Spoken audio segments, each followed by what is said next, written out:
తెలియకపోవచ్చు. మీరు అనుకుంటున్నారు రాజశేఖర రెడ్డి గారు చనిపోయినారు కాబట్టి రాష్ట్రం విభజన జరిగింది అని అనుకుంటున్నారు. యాక్చువల్గా ఇదే ప్లాన్ 2009లోనే డివైడ్ చేయాలని ఉన్నారు.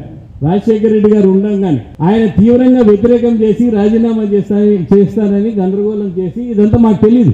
పై లెవెల్లో జరిగింది. సేమ్ వే 2014లో చేసిండేదే 2009లో చేయాలని ఉన్నారు.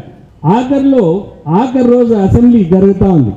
నేను చీఫ్ విప్గా ఉన్నాను. ఆ రోజు ఈ రెజల్యూషన్ పెట్టు అన్నాడు. ఆ రెజల్యూషన్లో వీఆర్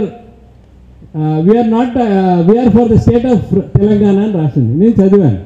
ఏందన్నా ఇది, మన ఎలక్షన్కి పోతున్నాము, we're for the state of Telangana అనేది, how can we say that? And Rosaiah గారు కమిటీ వేసి ఇది పెట్టు అన్నాడు. లేదన్నా ఇట్లా పెట్టినామంటే ఎలక్షన్ పోతుంది, ఏం మాట్లాడుతున్నారు, ఏంది ఇది అంటే, నా చేతిలో ఏం లేదు కిరణ్, ప్రణబ్ ముఖర్జీతో మాట్లాడు అన్నాడు. నేను గాజు వెంకటరెడ్డి గారు, మన నూజివీడు అప్పుడు మన పాలడుగు వెంకట్రావు దగ్గర 45 నిమిషాలు రాజశేఖర రెడ్డి గారు నలుగురు కాన్ఫరెన్స్తో ప్రణబ్ ముఖర్జీతో మాట్లాడి we're for the state of Telangana బదులు we're not against the state of Telangana చేసేదానికి మాకు దగ్గర 40 నిమిషాలు ఇది గెలిచిన తర్వాత మేము ఇది జరగదులే అని అనుకున్నాం. ఇది అన్ఫార్చునేట్గా జరిగింది.